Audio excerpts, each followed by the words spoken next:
nasceu em meio ao frio de uma noite sem um lugar para ficar. Desaconchego, sim, palhas pra deitar e ao seu redor os animais que ali moravam. Mesmo sendo rei, pobre se fez só por amor. Simplesmente amar é o que importa para quem quiser servir. Simplesmente amar é a condição maior, suprema do servir. Eis a verdadeira vocação. Simplesmente amar.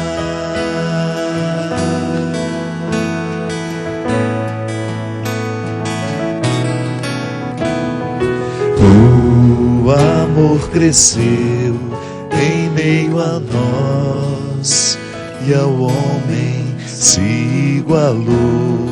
Não procurou seus interesses, não. O próximo quis lavar os pés como sinal de igualdade. Na cruz se entregou e perdoou só por amor.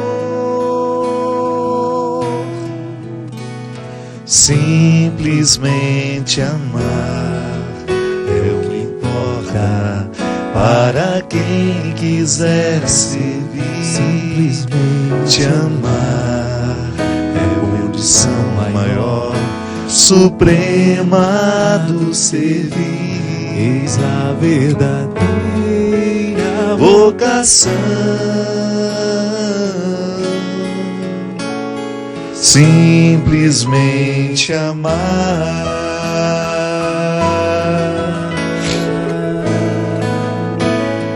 Simplesmente amar.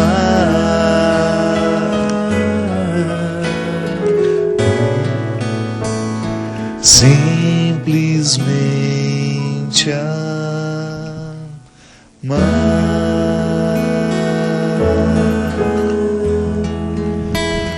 Muito boa noite, nós estamos começando mais um programa Direção Espiritual nessa semana do Natal. Essa música eu me lembro, antiga, né? Boa noite, Jocélio, boa noite, João Paulo, que mais uma vez estão aqui comigo no programa Direção Espiritual, aqui de Brasília, né? Aproveitando para gravar esse especial de Natal. Muito obrigado. Eu me lembro quando ouvi essa música, eu não conhecia o Valmir ainda. Foi numa experiência que eu tive de estar com uma pessoa de São José dos Campos, que começou a me falar do trabalho do Valmir e cantou um trechinho dessa música. E eu me lembro que, ao ouvir essa canção, além de ter uma melodia lindíssima, né, eu pude perceber que existia uma força profética nessa música. Porque eu particularmente tenho muito medo do cristianismo glamourizado. Já falei sobre isso aqui algumas vezes. Esse Cristo glamourizado, glorioso, é fácil segui-lo. O discurso que envolve o Cristo glamourizado, às vezes é até confortável. Mas quando nós paramos para prestar atenção no Jesus que nasceu em Belém, que é justamente as bases para a gente conhecer a glória do Cristo, porque quando nós falamos que Cristo é Rei, que vive glorioso, nós não podemos esquecer que esse Rei glorioso nasceu na simplicidade de uma gruta. Toda vez que eu vou a Belém, que eu tenho a oportunidade de estar lá na Galileia, experimentar a simplicidade do lugar que Jesus nasceu, me faz muito bem. Porque nós temos o hábito de buscar as catedrais, né? De gostar das igrejas suntuosas. Sim, e não é nenhum problema. É muito bom que nós tenhamos essa herança cultural, arquitetônica, que mostre a grandeza de Deus a partir de paredes, de monumentos, de estátuas, de altares maravilhosos. Não é nenhum problema. A gente entra na Basílica de São Pedro e você fica emocionado com a grandeza daquela obra de arte. Mas nós não podemos nos esquecer que as nossas raízes estão naquela gruta em Belém. Lá o cristianismo nasceu. Deus escolheu entrar no mundo assim, no formato de uma simplicidade que às vezes nos é desconcertante ainda hoje. Sim, sobretudo porque nós estamos muito distantes do acontecimento de Jesus, do seu nascimento. Então, essa distância que nós vivemos pode nos prejudicar na experiência de viver hoje o que de fato precisamos viver. Quanto mais distante a gente está do acontecimento, maior é a nossa dificuldade de interpretá-lo. Porque pode ser que caia no esquecimento alguns aspectos. E às vezes nós temos um cristianismo envolvido no esquecimento. Sim, por exemplo, se Jesus nasce nessa simplicidade, se ele vem desejoso de estar entre os mais simples, entre os mais pobres, se Deus opta por colocar o seu filho entre nós, num contexto de simplicidade, nós não podemos nos desprender nunca dessa simplicidade, ainda que nós tenhamos dinheiro, ainda que nós tenhamos a oportunidade de ter uma casa bonita, ainda que nós tenhamos a oportunidade de ter o conforto que o fruto do nosso trabalho pode nos dar. Mas é muito interessante quando você encontra uma pessoa que tem dinheiro, que construiu um bem patrimonial significativo, mas não perdeu a simplicidade. Porque a simplicidade é um estado de espírito. A simplicidade é que proporciona os verdadeiros encontros. Quando nós temos muita burocracia, muita dificuldade, muita complexidade, fica difícil a gente se encontrar.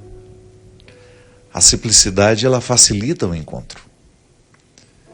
E não é possível viver o cristianismo, volto a dizer, ainda que você seja rico, se você não estiver disposto a experimentar a simplicidade de Jesus. E como é que nós a percebemos? Na capacidade que ele tinha de acolher os que precisavam dele. Essa música fala justamente disso. O amor nasceu, cresceu entre nós e nos ensinou que o caminho que nos leva ao conhecimento do Pai é justamente a experiência do amor. Deus é amor. Deus é misericórdia. E o Natal é a festa que nos recorda isso. Eu sei que você está preparando aí a sua festa. Pode ser que você já esteja até um pouco estressado, porque essa semana do Natal é muito cansativa para todos nós. Nós estamos com os acúmulos do ano sobre os nossos ombros. Você está preparando tantas coisas, já participou de amigo oculto, já participou de um monte de festividade, da festa da empresa, da festa disso, papapá, daquele grupo, desse ou daquele. E é natural que a gente esteja cansado nessa época. Mas seria tão interessante se nós estivéssemos preparando o nosso coração a partir dessa simplicidade. Mesmo que você vá ter uma festa muito sofisticada, não esqueça de levar a simplicidade, que é a marca do Natal. E aliás, é o que nós podemos de oferecer, é o que nós podemos de mais precioso oferecer àqueles que estão com a gente. Um coração simples será sempre atraente. Um coração simples acolhe com mais naturalidade. E é bom a gente estar perto de pessoas simples. A simplicidade é um caminho que facilita o encontro. Muito boa noite, muito obrigado pela companhia de vocês dois aqui hoje. 2 filhos da obra de Maria, do meu querido Gilberto e Salomé. Me fala uma coisa, quanto tempo vocês já têm de obra de Maria? 18 anos, padre. Você? 18 anos na vida missionária. E o João? 15. 15? Você sabe que uma coisa que eu admiro muito, a obra de Maria, para quem não sabe, é uma comunidade que nasceu em Recife, não é isso? Há quantos anos? São... É do ano 90, 27 anos. É, porque a gente participou daquela festa, né, dos Isso. 25 anos. Uma obra que nasceu no coração de Gilberto e Salomé, que tem um trabalho maravilhoso de evangelização, hoje grandiosíssimo no Brasil inteiro, no mundo também, de maneira muito especial na África.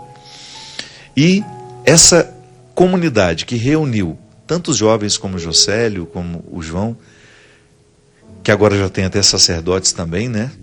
Quantos sacerdotes já são na obra de Maria?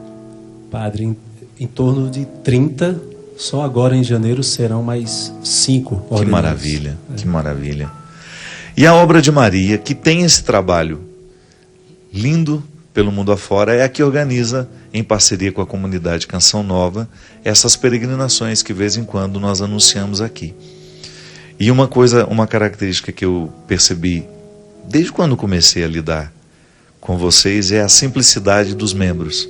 Eu nunca vi uma pessoa dentro da comunidade Obra de Maria que não tivesse essa simplicidade natural no coração.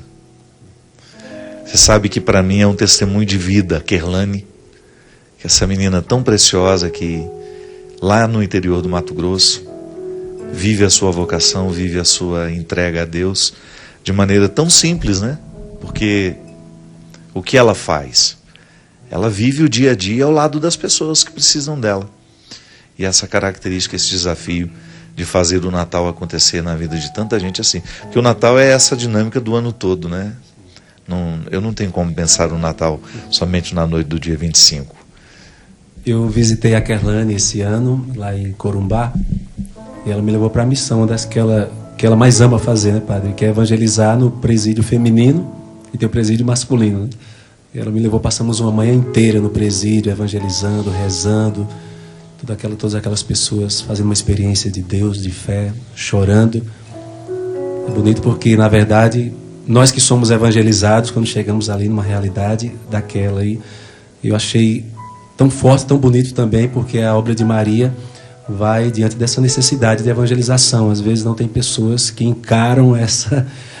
Padre, então, Kerlane está lá com as irmãs, é uma casa feminina, e tanto em presídio masculino ou feminino, elas estão lá evangelizando e levando a presença de Deus, né? Grupo de oração, levando a palavra de Deus, e é uma experiência maravilhosa. Estive lá com ela e tem sido muito bom. Em outras cidades também, a obra de Maria tem evangelização também, com essa realidade, e nós somos hoje, são quase 50 casas pelo Brasil, mais de 20 países, somos quase 3.000 missionários, e cresce bastante a comunidade.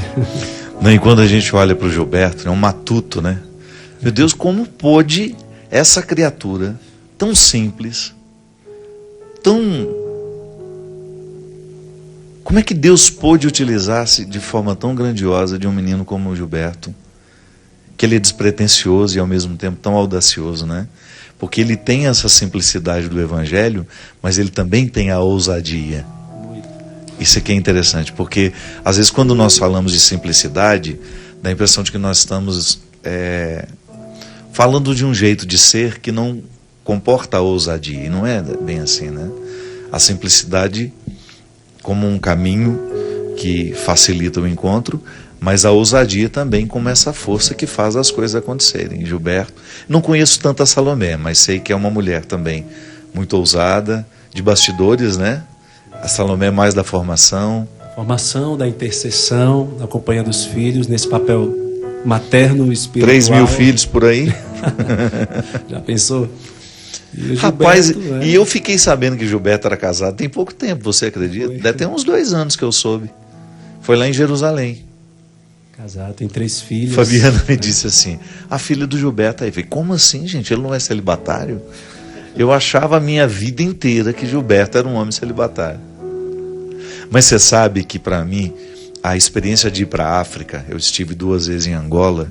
Aliás, aproveito a oportunidade de mandar um grande abraço para o povo de Angola, Cabo Verde, Moçambique, onde a obra de Maria tem a missão e me proporcionou estar com essas pessoas que são naturalmente evangelizadoras, né?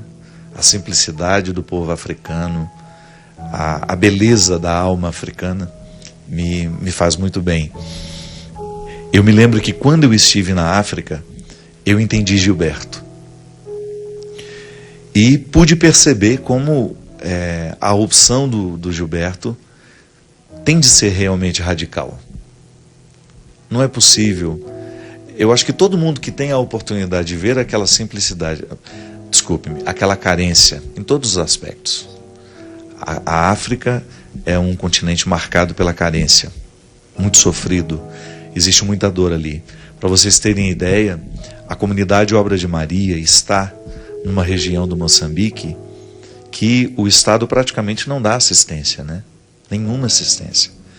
Eles vivem no meio dos destroços da guerra.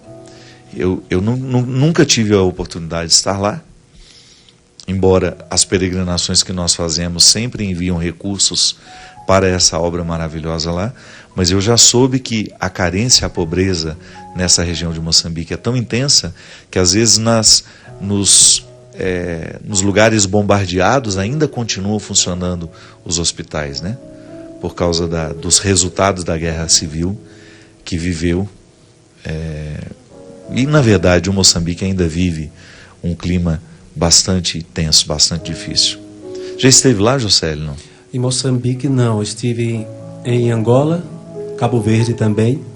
Inclusive as duas primeiras vezes que eu estive em Angola, eu fui para fazer o preparatório do seu show. Da minha chegada. Da sua chegada, para preparar os caminhos. Você foi o João Batista. Exatamente. Mas sempre quando chegava próximo do show, era a minha hora de voltar para o Brasil. Então corria toda atrás de divulgação, toda a estrutura de som, de divulgar na TV, de rádio. Eu sempre fazia com o padre Erivaldo. Isso mesmo. Corríamos juntos, né? Mas ele está lá ainda, né? Ele está lá ainda, sim.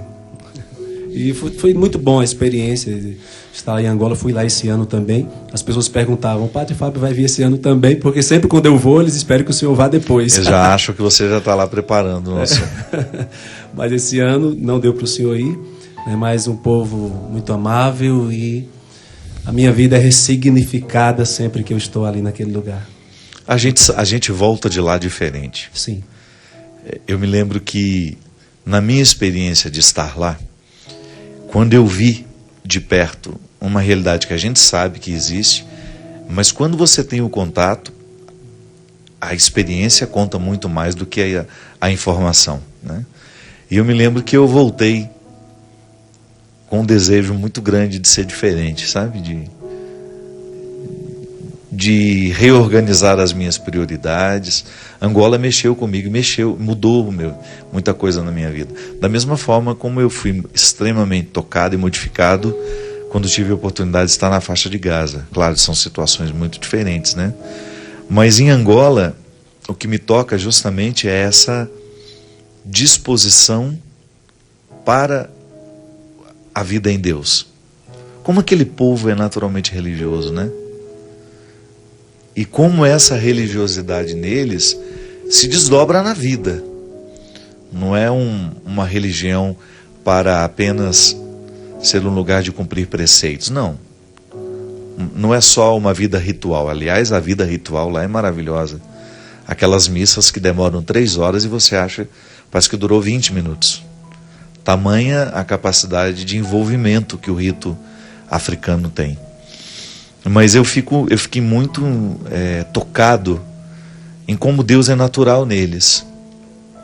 O carinho deles comigo foi uma coisa surpreendente. Como é que você vive a experiência do Natal, Josélio? Você tem o seu ritual em família? Enquanto o senhor falava de tudo isso, da África, da realidade, né? Antes dessa pergunta, eu pensava justamente nisso. Esse paralelo do Natal, a África, o Deus que se faz pobre, que vem nos encontrar na nossa realidade, na nossa pobreza, nos nossos fracassos, nas nossas limitações. E é bonito isso, Padre, indo para a África também. Eu sempre tive essa sensação. Eu não consigo ensinar nada para esse povo. Sempre que eu venho aqui, eu venho aprender com eles. Com certeza. Como viver o Evangelho, Padre, eu já vivi a experiência lá de ver pessoas passando mal e desmaiar no momento da Santa Missa, né? E depois eu fui saber o que aconteceu. Realmente a pessoa tinha passado o dia sem se alimentar. Mas mesmo assim eles não abrem mão de ir para a missa porque passaram um dia sem se alimentar. Estão ali participando da missa. E a Obra de Maria sempre colocando pessoas ali à disposição para socorrer, né, numa eventualidade, acontecer algo desse tipo.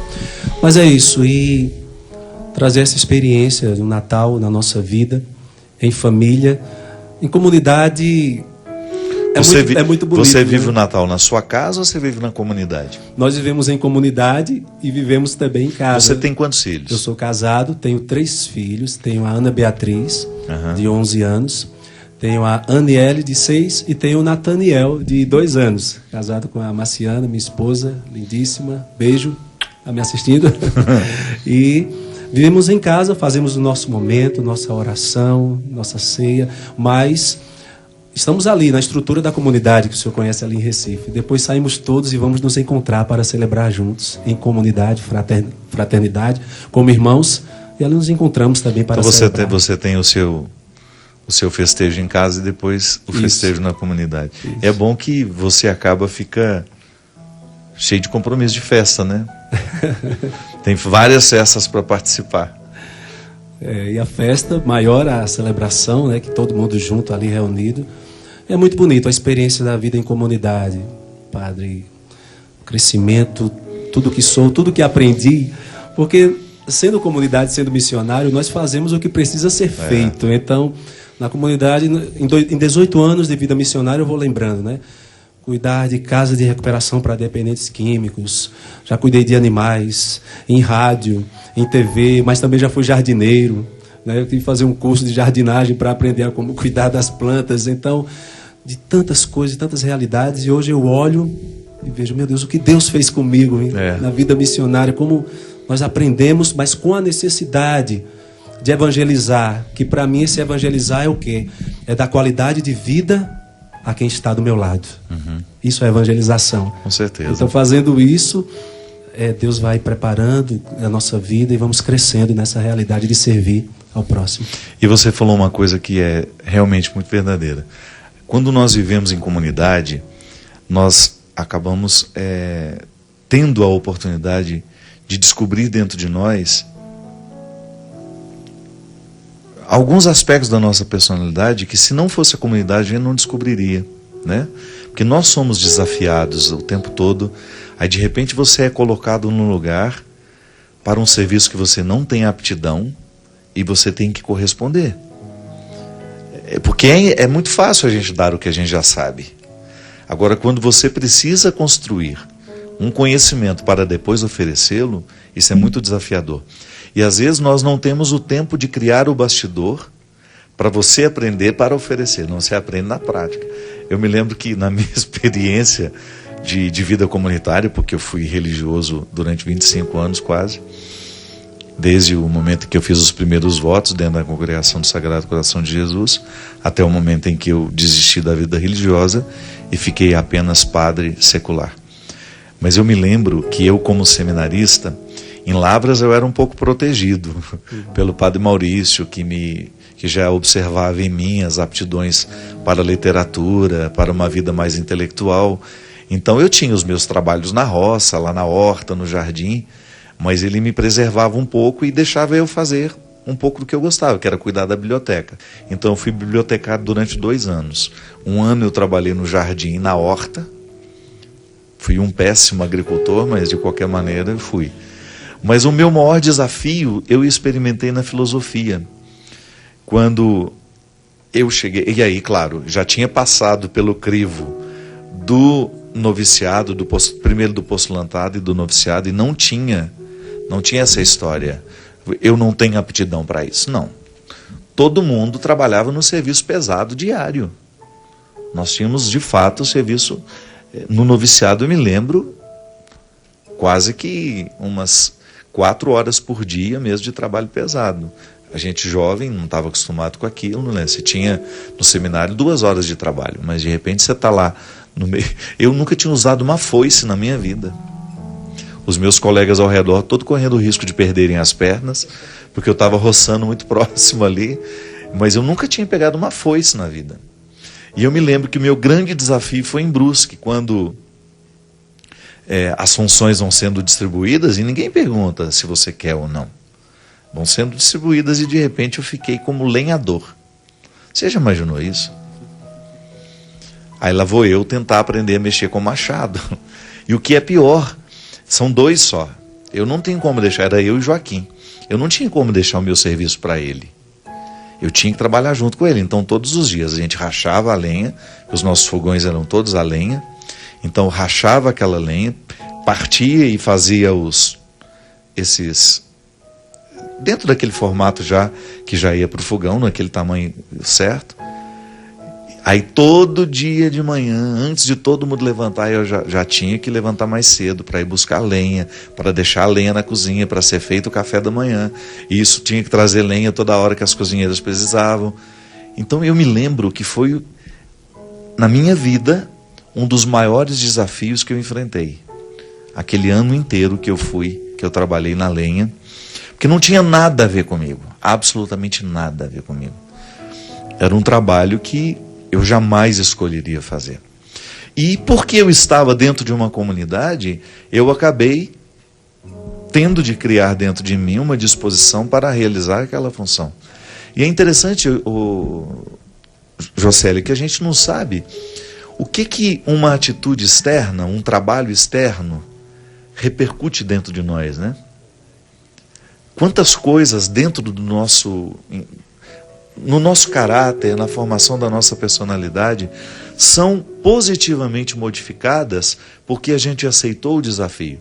E não tem como você ficar reclamando toda hora que vai fazer o serviço para o qual você não tinha aptidão. Porque depois eu aprendi, virei um bom lenhador. Mas no primeiro momento eu jamais acreditava na possibilidade de que eu fosse aprender a rachar a lenha. Na minha casa, eu sempre trabalhei ao lado da minha mãe, trabalhei na construção civil com meu pai, mas nada perto daquele desafio de ter uma responsabilidade de todo dia naquele horário. E é interessante porque eu acabei desenvolvendo uma disciplina na minha vida espiritual naquela época, que foi um dos melhores períodos da minha vida, na minha experiência com Deus. Acelerei muito a minha maturidade naquela experiência de privação. Você que nos assiste, pode ser que você não tenha o desafio dessa vida comunitária como nós tivemos. Mas você também enfrenta o desafio de ser comunitário. Porque ninguém é uma ilha. O tempo todo nós estamos estabelecendo vínculos, o tempo todo nós estamos exercendo a nossa humanidade acompanhados de outras pessoas, né? E você pode identificar que você também tem uma comunidade diferente da nossa, que era de irmãos que dormiam na mesma casa, 25, 30 pessoas, dependendo do tamanho da comunidade. Em Lavras nós éramos 55 seminaristas. Em Brusque nós éramos mais de 60 já religiosos. Mas você acaba vivendo os seus desafios também dentro de casa, ou dentro do seu local de trabalho. E é interessante nós identificarmos que a experiência comunitária, ela é naturalmente natalina. Porque se nós não tivermos essa simplicidade que o Natal nos sugere, a gente não é capaz de viver a vida em comunidade. E é extremamente positivo quando nós saímos dos nossos egoísmos e a gente alcança essa liberdade de poder servir o outro com o serviço, com o trabalho que a gente realiza. Hoje é um programa especial de Natal. Estou recebendo aqui o meu querido João Paulo, Jocélio, da comunidade Obra de Maria, acolhidos pela comunidade Canção Nova aqui de Brasília, e fazendo este momento ser também seu, nessa semana em que você está preparando o seu coração para viver a chegada do Menino Deus. Nós vamos para um rápido intervalo e a gente volta já já.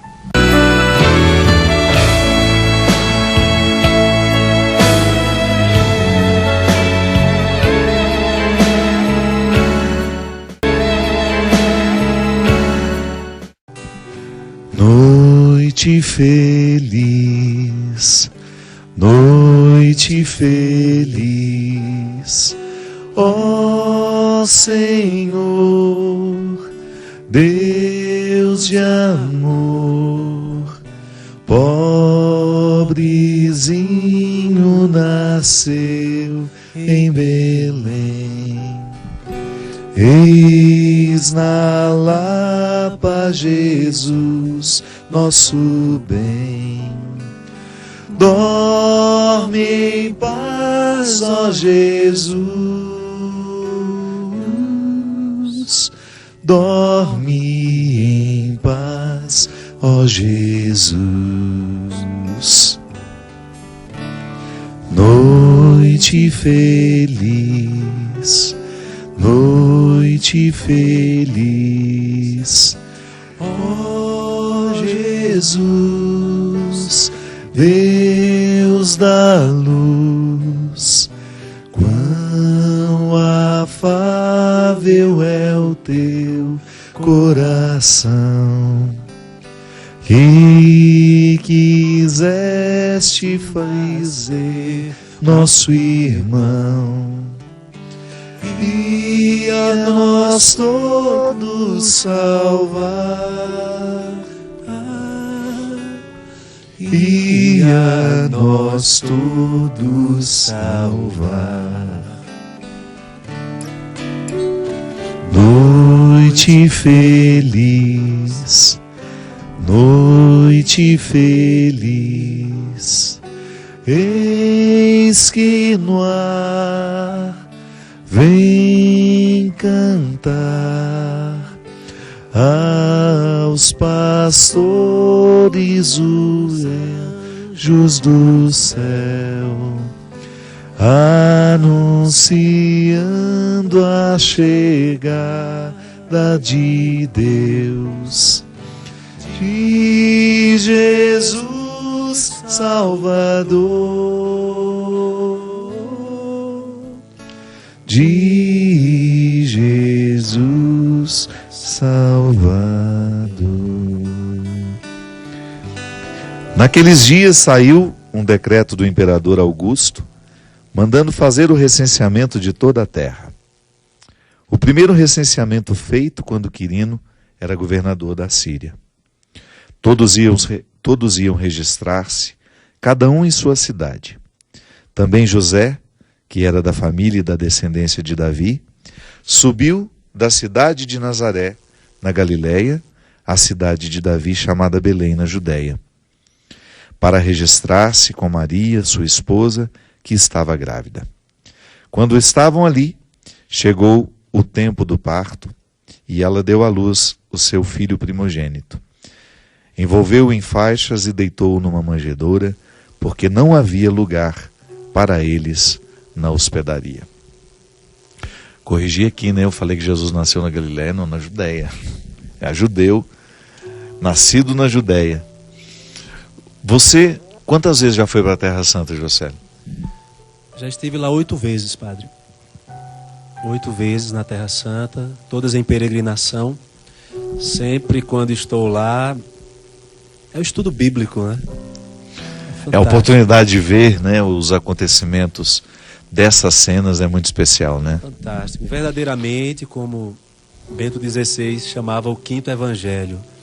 Ver o evangelho com cores e formas e dentro de uma realidade que nós não conhecemos, da cultura. A última vez que eu fui com o senhor, até comida eu aprendi a fazer, viu?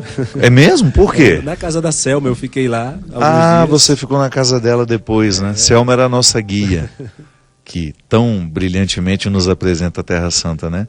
Uma judia que tem um profundo respeito pelo cristianismo, que fala de Jesus de maneira muito carinhosa, né? Porque tem uma admiração por ele. Muito bonita a experiência da Selma. E aí você aprendeu a cozinhar lá? A cozinhar. Na verdade, é o esposo dela, cozinha muito bem. E ficamos lá e achei fantástico, pela primeira vez, ficar alguns dias na casa de uma família judia. Uhum. Aí ser acolhido com muito amor, com muito carinho, me senti como um filho, aí partilhando nossas experiências, ela falando da sua história também como peregrina, na obra de Maria.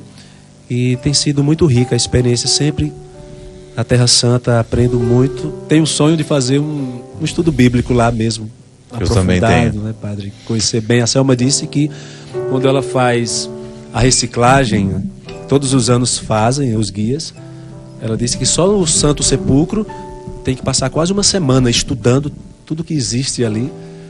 E quando ela disse isso, eu fiquei um pouco triste, porque nós vamos ali em peregrinação e não dá tempo de ouvirmos tudo que ela sabe, tem a nos ensinar. É pessoa tão bem preparada. Eu disse a ela, eu gostaria um dia de lhe contratar para ficar dia e noite aqui só ouvindo você falar do Santo Sepulcro e dos lugares santos. E como estávamos falando aqui em Belém, lembrei aqui da Capela de São Jerônimo, quando o padre Fábio estava celebrando a missa. Foi uma experiência muito bonita aquela também. Eu estava lembrando. Fala um pouquinho, padre, para a gente. Você sabe que Belém, eu tinha um pouco de dificuldade com... A minha primeira experiência lá foi muito traumática, porque a gente foi ali na igreja da Natividade e eu presenciei uma briga de tapas ali dentro. Então a minha primeira experiência lá, próximo à estrela, que é o sinal, né, que a gente tem visível ali de um possível lugar onde estava a gruta. Aliás, eu não tenho uma preocupação se foi aqui, se foi ali. O simples fato de estar na região já me comove. E eu me lembro que quando nós descemos para fazer a visita da estrela, eu não sei qual é o sacerdote que fica ali dentro, qual a denominação dele, não sei se é ortodoxo, coptas, não sei. Só sei que houve uma discussão lá dentro e saiu o povo no tapa lá dentro. E depois eu custei a me recuperar em ter desejo de ir a Belém, de experimentar Belém, porque é tão naturalmente contraditório, né, um comportamento desse dentro de um lugar santo. Mas para mim, uma das missas que mais me marcou ali foi uma que nós celebramos nas grutas. Foi uma experiência muito rica para mim, porque era uma oportunidade que eu tinha de estar de fato na geografia do nascimento de Jesus. Celebrar dentro das igrejas, que são muito bonitas, todas marcadas pela suntuosidade, claro, é um lugar religioso, é um lugar sacro, mas foi muito interessante celebrar naquele despojamento tão original. É o que eu estava dizendo no início do programa. Eu fico muito preocupado às vezes, Jocélio, que a gente tenha uma experiência de Jesus glamourizado, sabe? De um Cristo que já foi confirmado pelo tempo, que não dá trabalho ser adepto dele hoje, né? Basta você vestir uma máscara de hipocrisia e você é cristão. Agora, quando eu fico pensando nesse Jesus que andava pela Galileia, que andava pela Judéia, que passava pelos territórios proibidos, não devia ser fácil acreditar nele. Nós já estamos sob a luz do Cristo ressuscitado. Mas para aqueles que encontravam Jesus, que eram religiosos, que tinham as suas convicções, as suas crenças, vendo Jesus viver como ele viveu, não sei se eu seria um adepto dele, não. Pode ser que eu fosse um moralista daquele tempo, que achasse um absurdo tudo que ele estava fazendo. Esse homem senta com os pecadores, esse homem come com os pecadores, ele dorme na casa dos pecadores. Que líder religioso é este? Então eu fico pensando que esse retorno a essa simplicidade não é só a pobreza em que Jesus nasce, não, mas é o contexto das escolhas que ele fez. Com quem ele quis viver, com quem ele quis estar, quem ele quis buscar, quem ele fez discípulos. E isso para mim hoje é um questionamento que eu não quero deixar apagar. Porque eu acredito que a qualidade do nosso cristianismo depende justamente do quanto nós refletimos as escolhas de Jesus. Então comemorar o Natal, né, como nós estamos comemorando essa semana, é uma forma de reafirmar o nosso compromisso de conhecê-lo.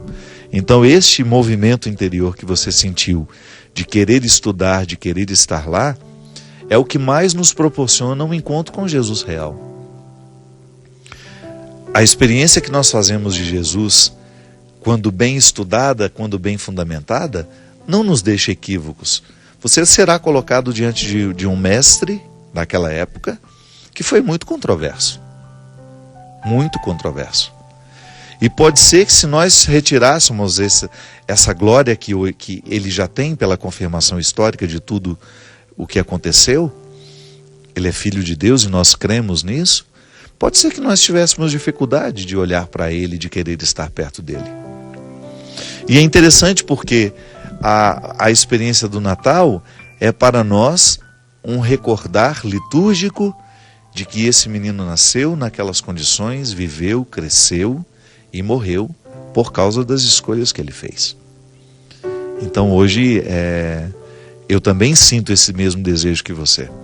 Porque quanto mais eu me aproximo da história, do conhecimento, que me coloca diante dos fatos que a fé já me confirmou, maior será a minha capacidade de fazer a escolha coerente por aquilo que é o Evangelho. Quando eu falava para você que admiro muito o Gilberto, porque eu vejo no Gilberto um homem marcado pelo limite, como todos nós. Não é um homem que tenha uma vida de reclusão para favorecer a santidade dele, que a vida de reclusão pode muitas vezes criar, né, uma ambiência que facilite a santidade, mas não, ele está o tempo todo indo para lá e para cá, vivendo os desafios de ser quem ele é, de ser o líder que ele é e de ser parecido com Jesus. Eu admiro muito isso nele. Admiro muito na comunidade Obra de Maria esse esforço que vocês vivem diariamente de que Jesus seja de fato vivo em vocês e levado através de vocês. É a experiência que vivemos. E lá em Moçambique, o senhor falava da missão de Moçambique, recentemente houve um testemunho belíssimo. As meninas lá, as irmãs de comunidade que estão lá, são responsáveis por um hospital, e em meio ao grupo de oração que estava acontecendo, elas foram chamadas para socorrer uma senhora que estava em trabalho de parto. E estava assim no mato, né? Onde ela estava, na agricultura, tudo mais, ali com o marido, estava trabalhando, e de repente ela entrou em trabalho de parto. Uma pessoa que não tem acompanhamento médico, está ali totalmente desprotegida, e as meninas correram para socorrer, e ali a criança veio a nascer. Ela procurava até com o que cortar o cordão umbilical, porque não tinha. Eles estavam ali trabalhando, ali na roça, e o pai chegou com um facão para cortar o cordão umbilical. Ela disse, não, pode, um facão sujo, ferrugem. Conseguiu uma lâmina e cortou. E eles não sabiam nem o nome que iriam dar àquela criança. Ela perguntou, qual o nome que vocês vão dar? Era um menino. Qual o nome vocês vão dar a essa criança? Eles não sabiam o nome e perguntaram, vocês não querem sugerir um nome para essa criança? E uma delas sugeriu que o nome fosse Gilberto. E eles gostaram. Gilberto. O nome dele é Gilberto. E ficou o nome da criança. E eu até mandei essa história para muitas pessoas, a foto, elas narraram, mandaram um texto, mandei para muitas pessoas. E achei muito bonito viver essa experiência, encontrar uma realidade dessa, né, padre? Eu estive lá recentemente na África. Eu fui evangelizar em creches, em escolas, e encontramos essa realidade da carência total. Lá não se fala aqui no Brasil se fala em diferença social, lá não se fala, lá é o abismo social. Abismo mesmo. É incrível. Mas naquela realidade é incrível, padre, os missionários não querem voltar da África para morar no Brasil. Inclusive aquela menina que faleceu, a Poliana. Não queria voltar. E os Poliana que voltam chorando, né? É uma filha da Obra de Maria que estava morando em Moçambique. Eles tinham terminado de fazer o retiro anual deles.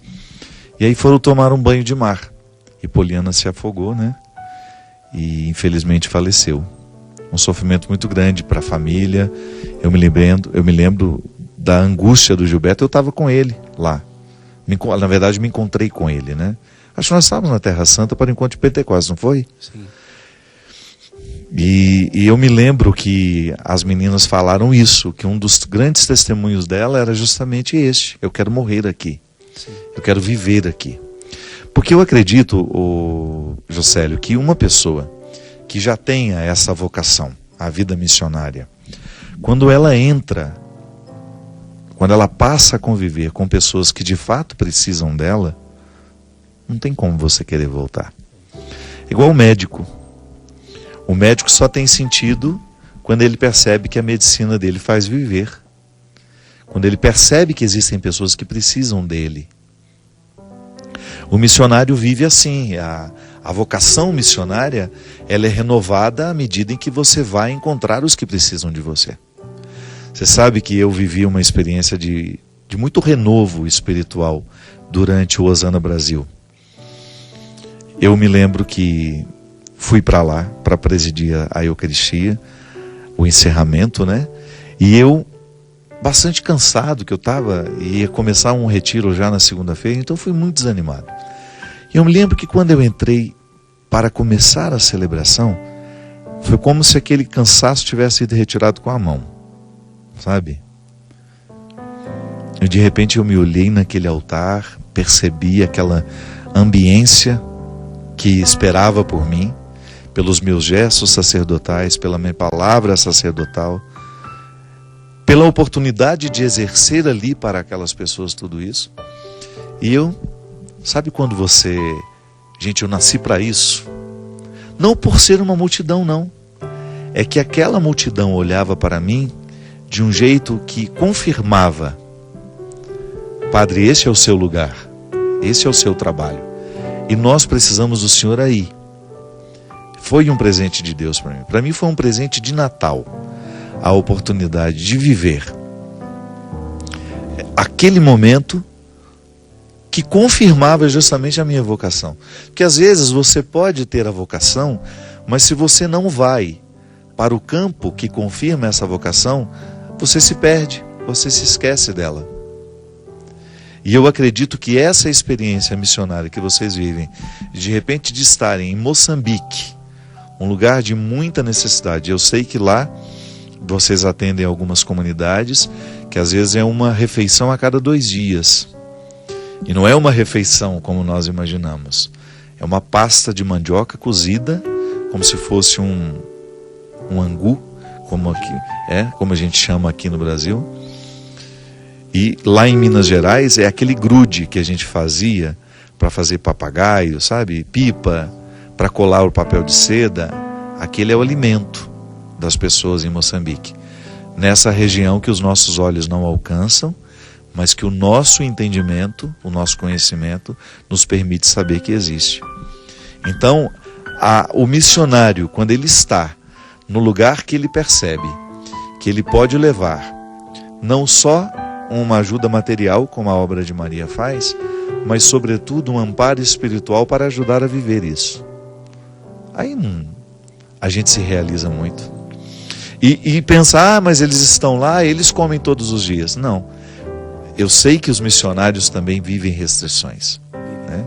Ficam às vezes em lugares que não têm energia, moram em lugares que não têm energia elétrica, em que não tem essa fartura de alimento, e mesmo porque o que tem é dividido constantemente com aqueles que estão ao redor, que não têm. Essa é a realidade. Às vezes eu quero entrar em contato com algumas pessoas da África e há dificuldade, internet, demora muito tempo. Sabe, que é mandar uma Eles mensagem... estão no outro mundo, né? Mandar uma mensagem, esperar 1 semana, 2 semanas para alguém responder. Então essa dificuldade, mas é o que nos faz como missão, como missionários. Gosto muito, Padre. Eu descobri a África já com a família, casado, com as crianças. Mas se ainda fosse solteiro, eu passaria uns bons anos lá em missão. Os missionários, quando precisam voltar, quando chega a época da transferência, né, remanejamento, alguns que precisam vir para atender a necessidade de outras missões, mas tem aqueles que vêm chorando, porque vão deixar muitos afilhados que fizeram lá, ajudaram a aprender a ler, a escrever, o dia a dia. E é isso que nos faz na nossa missão, né? É a vida experimentada e vivida na evangelização, na vida missionária. Encontramos o Cristo nessa realidade. E Ele nos encontra também nas nossas misérias, porque tudo isso nos desconstrói inteiramente, né? E nós temos ali que evangelizar dentro de condições que nunca estamos preparados, né, Padre? É isso Ficamos mesmo. Totalmente sem saber o que fazer, né? Acostumados aqui no Brasil só a pegar um microfone, um violão. Essa missão glamorizada, né? É isso mesmo. Que às vezes nos põe nos palcos iluminados, bonitos. É isso mesmo. Quando chega lá, meu Deus, aqui não tem microfone e o violão não serve para nada aqui, o que eu vou fazer? mas sentar ali com eles e ajudar a trabalhar, comer junto, ensinar, aprender. E é assim, é Jesus Ele que vem e nos encontra nas nossas misérias, mas Ele nos eleva com Ele. Muito obrigado, queridos. Para mim foi um presente de Natal poder dividir o programa de direção espiritual com duas pessoas que vivem a radicalidade do Evangelho, que vivem esse carisma tão inspirador. A obra é de Maria, mas essa obra que é de Maria nos conduz ao coração do aniversariante dessa semana. Nenhuma devoção mariana faz sentido se ela ficar presa em si mesma. Então todo o amor que nós temos a Nossa Senhora é justamente porque ela nos apresenta a Jesus. Que você tenha um Natal muito abençoado, que a simplicidade seja a sua busca, sua meta de vida, porque ainda que você tenha muitos recursos, não se esqueça que você só saberá viver bem esses recursos que tem se você for capaz de descobrir a simplicidade que Deus lhe inspira. Que o Natal seja de muitas bênçãos para a sua casa, para a sua vida, e que este ano que nós estamos esperando, ele possa ser construído com as nossas atitudes, que estão sempre abençoadas pela graça de Deus. O Senhor esteja convosco. Ele está no meio de nós. Desça sobre nós a bênção e a proteção do céu, do Deus Todo-Poderoso, Pai, Filho e Espírito Santo. Amém. Simplesmente amar é o que importa para quem quiser servir. Simplesmente amar é a condição maior, suprema do servir. Eis a verdadeira vocação. Simplesmente amar